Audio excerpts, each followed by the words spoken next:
Bonjour à tous, j'espère que vous allez bien. On se retrouve pour le brief du mercredi 26 juin 2024. On se fera un point Bitcoin, Ether. Vous avez choisi en commentaire d'analyser ICP aujourd'hui. C'est ce qu'on va analyser. Je remets en jeu du coup Toncoin contre INJ. C'est à vous de décider en commentaire. Le commentaire qui reviendra le plus gagnera l'analyse. Et avant de commencer l'analyse du BTC, hier je vous ai sorti une vidéo sur le lancement de notre copy trading 100% gratuit, 100% automatisé. Vous encaissez 100% des profits.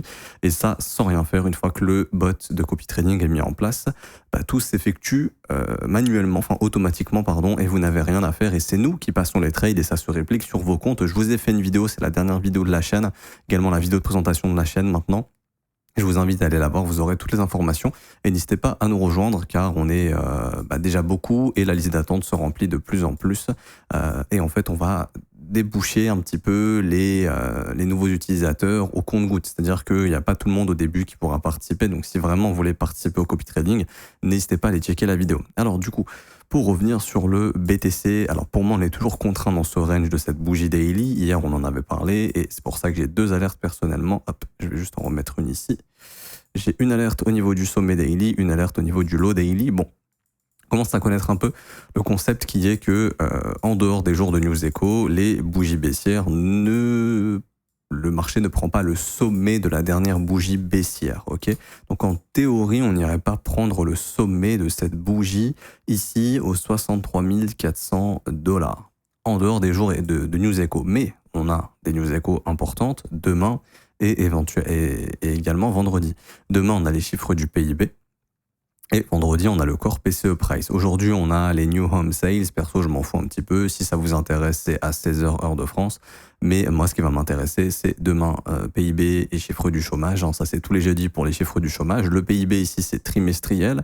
Et on a ici le core PCE qui est extrêmement important. C'est une data qui est regardée par la Fed et qui nous permet un petit peu de jauger sur la hausse des taux, enfin surtout la baisse des taux, parce que maintenant on parle plus de baisse des taux.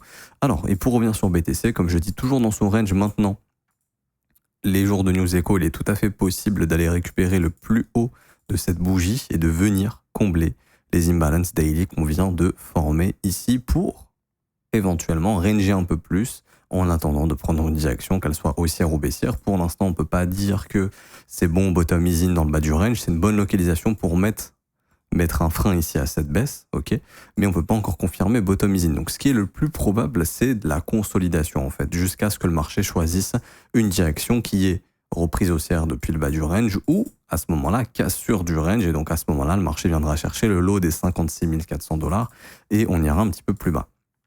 Il y a également quelque chose qui est assez fréquent et pour l'instant c'est ce sur quoi je me concentre, c'est-à-dire ici aujourd'hui on fait une journée peu importe qu'elle soit baissière ou haussière et en fait on reste contraint dans ce range, c'est-à-dire que imaginons cette bougie ici là, elle est baissière aujourd'hui, ok, tac,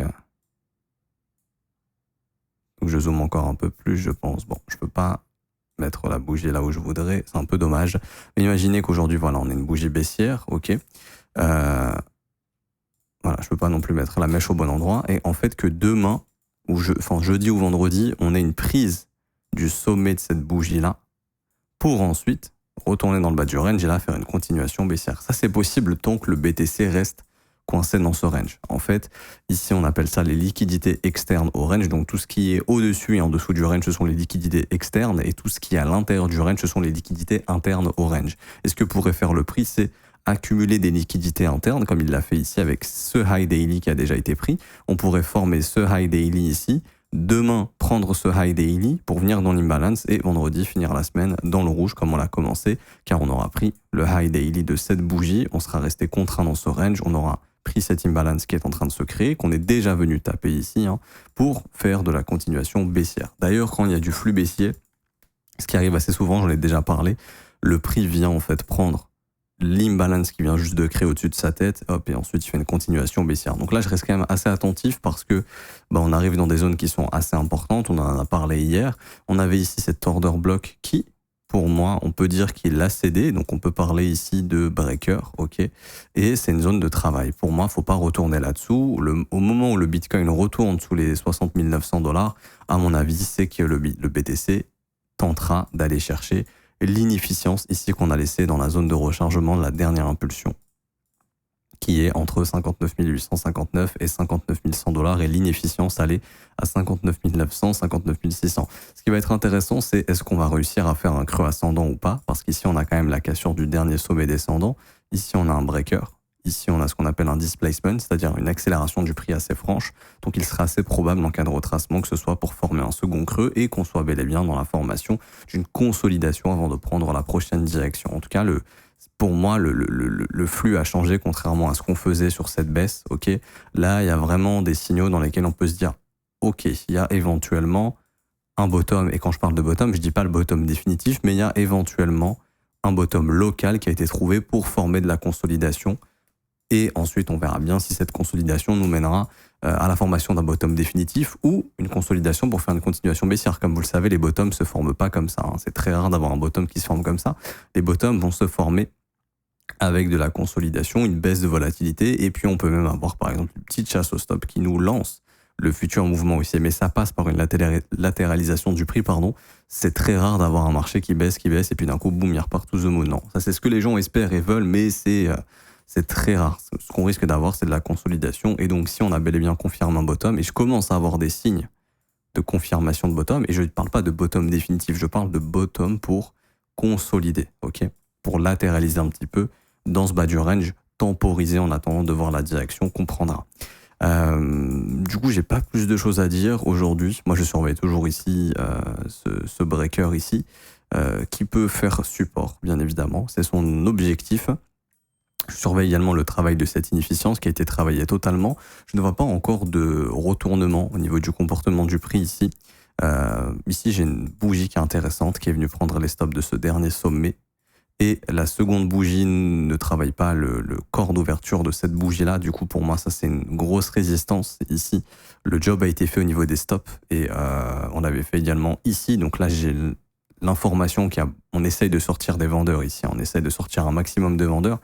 Est-ce que ce sera pour nous former notre top juste ici, pour aller revisiter un petit peu plus bas? C'est très probable. Ok. Maintenant, il faudra voir pendant la session de London, là, qui va commencer dans 2 heures. Et pendant la session US, la direction qu'on prend. Mais en tout cas, voilà, là, j'ai sous les yeux l'information qu'on s'arrange à sortir le maximum de vendeurs. Et j'ai pas plus de choses à dire ici concernant le BTC pour le moment. Voilà, c'était les objectifs. Les stops ont été pris, les stops ont été pris, les stops ont été pris. On commence à accumuler, enfin à sortir de plus en plus de vendeurs et les acheteurs ont continué de les accumuler avec beaucoup de stops ici sous ce niveau des 60 600. Voilà, ça ressemble un petit peu à tac, je sors un max de vendeurs et puis une fois que j'ai fini le job, je repars au sud pour revenir travailler sous ce lot et donc sous les 60 600 et du coup dans ces inefficiences. En tout cas, c'est l'impression que ça me donne personnellement ici, mais je peux pas encore confirmer qu'il y a un retournement du prix. Déjà ici, venir casser ce lot, ça serait intéressant pour qu'on ait une inversion dans le comportement du prix et qu'on se dise ok, c'est bon, cette pattern de distribution ici est terminée, on va retourner visiter un petit peu au sud. Voilà, donc c'est un peu compliqué en ce moment. Ce qu'il faut retenir pour pas vous prendre la tête, c'est que voilà, on est dans un range daily ici et que on est venu dans le bas du range, le gros range qui est celui-ci, ok. Et maintenant on attend une direction claire qui sera donnée par le marché. Moi je surveille vraiment beaucoup ces inefficiences ici. Et pour revenir sur ça, je supprime. Pour revenir sur ETH, juste ici, alors. ETH, on en avait parlé, lui, c'est un peu plus compliqué, mais c'est un peu bizarre en même temps, parce que ETH BTC est fort, mais en tout cas ETH USDT nous a fait un truc que Bitcoin n'a pas fait. Ici, on avait, en fait, on a fait un breaker, c'est une pattern assez puissante, et le prix, il est contraint dans ce range, ici. Et en fait, je pense que ce range va être débordé, et qu'on va venir probablement combler l'inefficience ici, et que ça serait éventuellement une zone de rejet pour revenir travailler cette mèche ici. Et également continuer de travailler l'inefficience. Voilà, c'est un peu le main scénario, le scénario principal pour l'instant, pour ma part. Voilà, c'est un peu ce que je me dis sur ETH. Donc la zone d'inefficience, c'est 3434, 3473. Je pense qu'on va venir dans cette zone et qu'ici, on risque de se faire rejeter. En fait, on fera une prise de stop, parce que là, on a quand même un sommet daily, 2 sommets daily. Donc il y a beaucoup de stops qui commencent à s'accumuler dans cette inefficience et que le prix se fera rejeter pour retravailler cette mèche. Est-ce qu'on ira plus bas? Ça, on verra bien. Pour moi, l'objectif théorique, c'est de venir chercher ici cette zone de prix, 3170, 3072 $.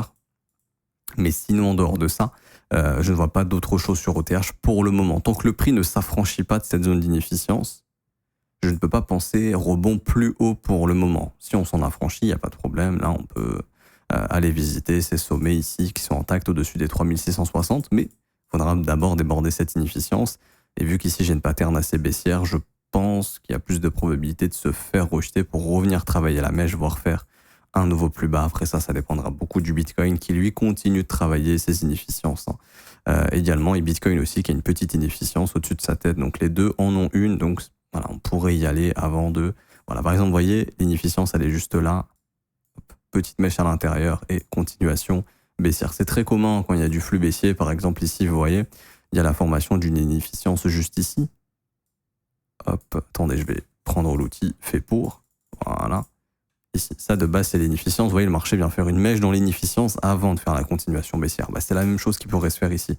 On vient chercher l'inefficience et on fait la continuation baissière. Pour moi, c'est ce qui est le plus probable pour le moment. Après, je pourrais changer d'avis en fonction de ce que je vois sur le prix, mais pour l'instant, c'est ce qui est le plus probable. En horaire, je vois pas non plus grand chose d'extraordinaire. Voilà, on a cette inefficience ici. Pour moi, ça reste, à mon humble avis, l'objectif à aller chercher. Très probablement, voilà. Et avant de réattaquer un petit peu au sud pour retravailler ce qu'on a laissé ici. Bon, sur ETH, il y a quand même une belle zone de stop qui a été laissée intacte, contrairement au Bitcoin. C'est ce qui m'inviterait à penser que le job n'est pas fini et qu'on ira chasser, je pense, c'est l'eau ici, sous les 3200. Mais voilà, ça, on verra bien une fois qu'on ira dans l'inefficience daily. Si on y va, ce qui se passe, il y a même ici cette grosse inefficience horaire qui nous attend. En H4 ici j'ai cette zone de prix qui est extrêmement importante. Premièrement, c'est le swing low précédent, mais on y a également un breaker, donc c'est une pattern très forte et le marché risque de faire résistance ici. En fait, de simplement prendre les stops que je viens de vous montrer, aller dans l'inefficience daily qui est aussi une efficience H4 et de se faire rejeter. Pour moi, c'est ce qui est pour l'instant le plus probable sur Ethereum. Bitcoin un peu plus compliqué à lire, comme je disais, vraiment BTC c'est un peu plus compliqué à lire. Parce que lui, en dehors de ses inefficiences daily, il n'y a pas grand-chose. Donc dans l'idée, ce serait de se dire, bon, soit le job est fini, c'est-à-dire que là, c'est bon, on a déjà fait une petite mèche dans l'inefficience et c'est bon, on va déjà retourner au sud pour travailler la zone que je vous ai indiquée, 59 800 à peu près, 59 900, 59 800. La confirmation éventuellement, ce serait... Bon, la confirmation vraiment la plus solide, ce serait de retourner sous ce breaker ici, mais bon, là... c'est un peu loin, ce serait déjà la prise du lot précédent. Parce que là, le Bitcoin, en fait, ce qu'il fait, c'est qu'il maintient ses lots. Et au moment où il y a un des lots précédents qui va sauter, pour moi, c'est l'information que cette trendline, en fait, elle va sauter ici. La trendline qu'on est en train de créer, elle va sauter et qu'on va aller travailler les imbalances un peu plus basses. Donc voilà, c'est un peu ce que je surveille. Là, si ce lot, il cède, à mon avis, ça peut être un signal de reversal. Également ici, comme je vous disais, je vois vraiment des prises de stop assez fortes. Je vois des patterns assez fortes également. Ce qu'on appelle les high resistance liquidity run ici. C'est-à-dire qu'en fait, le marché vient bouffer tous les stops et il laisse rien derrière lui. Et même celle-ci, il est revenu la prendre. Donc, ouais, c'est un peu... Voilà, c'est quand même des bougies qui sont assez fortes en termes de résistance dans des zones d'inefficience. Voilà, on peut peut-être estimer que le job a été fait. Et là, je surveillerai cette bougie baissière également. Si elle saute, là, j'aurai mon signal baissier éventuellement pour aller retravailler un petit peu ce breaker. Et puis, pourquoi pas aller récupérer un peu de stop qu'on a laissé un peu plus bas. Et pour finir, alors le ICP, il a fait une pattern, je vous en parle tout le temps, vous la voyez sur toutes les unités de temps, par exemple, ici en daily, c'est la pattern, c'est-à-dire consolidation, manipulation, expansion.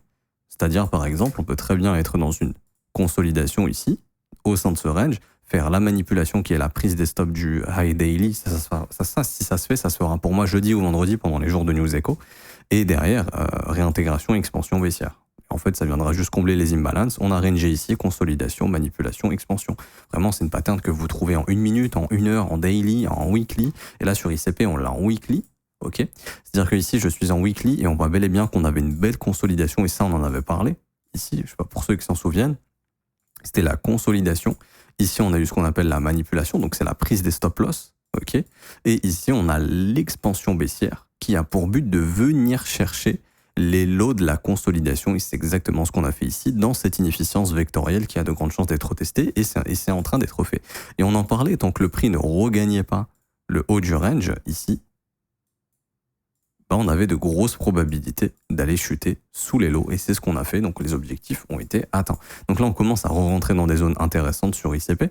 On a ces précédents swing high ici, hop, au sein de cette inefficience, juste là. Donc là, le prix va travailler cette zone, risque de travailler cette zone. Également, bon point de repère, c'est quoi? C'est le seuil médian, donc c'est le milieu de l'imbalance ici. Ok, donc autour des 7,20 $. Mais là, déjà, on est sur des localisations qui sont quand même assez cool. Et si je regarde en mensuel également, le prix est venu prendre tous les plus bas mensuels. Le plus bas mensuel de mars, le plus bas mensuel d'avril, le plus bas mensuel de janvier. Donc on est vraiment sur des zones de prix qui sont hyper intéressantes ici sur ICP. Maintenant, on n'a aucun signal haussier pour le moment. Et c'est ça un peu le problème. C'est-à-dire qu'une fois qu'on vient taper ces zones, c'est un peu comme sur BTC ici. Vous voyez, quand on est venu taper la zone de stop là sous les 60 100, quand on passe en horaire, on voit ce qu'on appelle un displacement. Il y a de la force ici, ok? Et pour l'instant, ce rebond, il est en train d'être maintenu. Ben, sur ICP, on n'a pas ça. Donc là, je suis en daily. Alors, je vais regarder ça en daily parce que là, on parle de prise de stop mensuelle quand même. Donc, je vais descendre en daily. Mais je vois pas de displacement ici. Je vois aucun signe de force. Et ça, faut savoir que c'est la première étape à la formation d'un bottom ou au moins d'un range qui va nous former de la consolidation, soit pour une reprise haussière ou soit pour de la simple consolidation pour continuer de chuter. Mais ça passe par ça très généralement. Est-ce que je peux vous montrer un exemple? Bah ici. Vous voyez, il y a une prise de stop qui est assez forte ici, là, sous ce lot. Là, on a un displacement, ok? Et là, ça a été le début d'un nouveau push haussier. Mais bah là, je vois rien, donc il n'y a aucun signe de force. Donc moi, j'ai envie de vous dire que pour l'instant, ICP, il n'y a aucun bottom, ok? On rentre dans une zone intéressante, c'est-à-dire qu'on a fini consolidation, manipulation, on a atteint les objectifs de l'expansion. Je prends mon petit FIB depuis le bottom ici, je pense qu'on est en zone de rechargement, voilà. Donc on est en zone de rechargement, on est dans cette zone d'inefficience vectorielle qui est assez forte, hein. On est au niveau de ces swing high ici.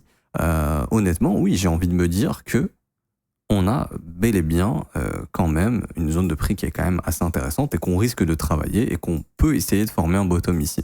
Maintenant, je vais prendre d'autres points d'intérêt, mais je pense qu'ils vont être beaucoup plus bas. Ouais, ce sera le plus bas de l'année 2023 qui est beaucoup trop bas ici, 2,79 $. Bon, ça, si on fait un nouveau plus bas qui ICP est en train de mourir, hein, à ce moment-là, ça devient des objectifs. Après, il y a d'autres objectifs, hein. Il y aurait ce plus bas mensuel, éventuellement. Si on n'arrive pas à trouver de la force ici, ben on ira travailler toute l'inefficience et ça deviendra un objectif, je pense. Ce plus bas mensuel, on aura également ici ce plus bas weekly. Voilà, ça pour moi, ça sera des objectifs pour le prix si vraiment on n'arrive pas à trouver un bottom. Et attendez, je crois pas que ça a bien pris le plus bas. Oui, c'est bon.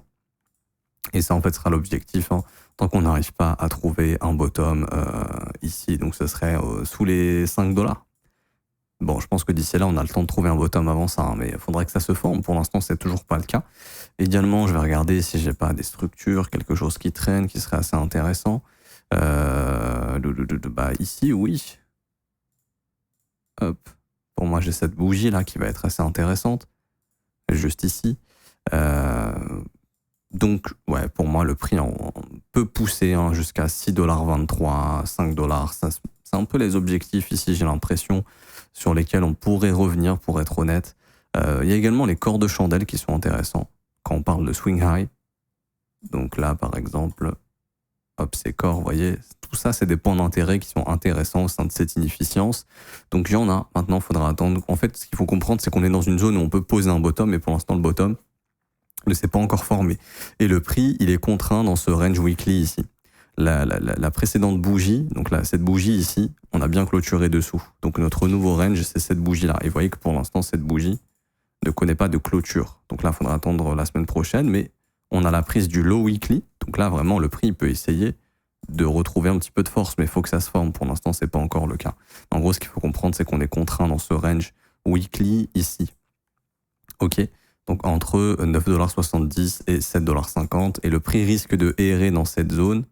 Si c'est toujours baissier, il y aura probablement, à un moment donné, le prix fera ça pour continuer d'aller plus bas et aller chercher, pour moi, je pense, hein, la zone des 6 $. 6,15 $, ça me semble être un objectif à atteindre sur ICP. Quoi qu'il en soit, ça, c'est censé être notre zone de bottom. Là, si on regardait bien, vous voyez cette inefficience mensuelle entre 9,50 $, c'est large, et 4,47 $, mais ça, c'est censé être notre zone de bottom si on veut faire une seconde jambe haussière. Ici, quand on regarde bien en mensuel, on a la cassure du dernier sommet, on a un retour dans les zones d'inefficience. Non, en théorie, on est censé trouver un creux ascendant ici pour ensuite essayer d'aller poursuivre plus haut.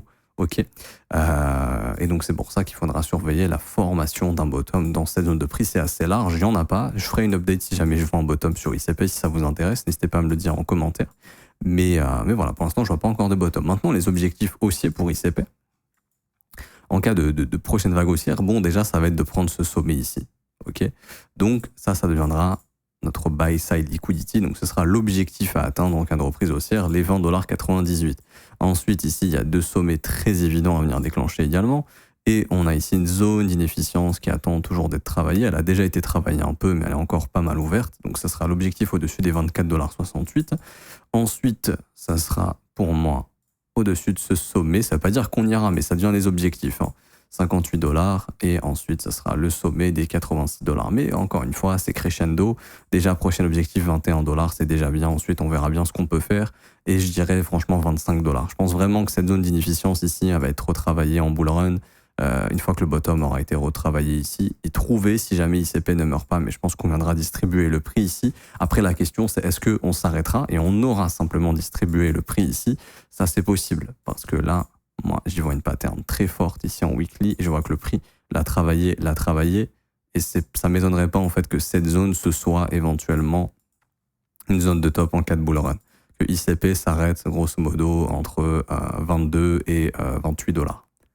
Voilà, pour l'instant, personnellement, je miserais sur un top définitif entre 22 et 28 si c'est un actif qui ne retrouve pas énormément de force et qui n'intéresse pas énormément en cas de prochaine vague haussière. Je m'arrête ici pour aujourd'hui, j'espère que ça vous aura plu. Si c'est le cas, n'hésitez pas à laisser un petit pouce bleu, vous abonner si ce n'est pas déjà fait.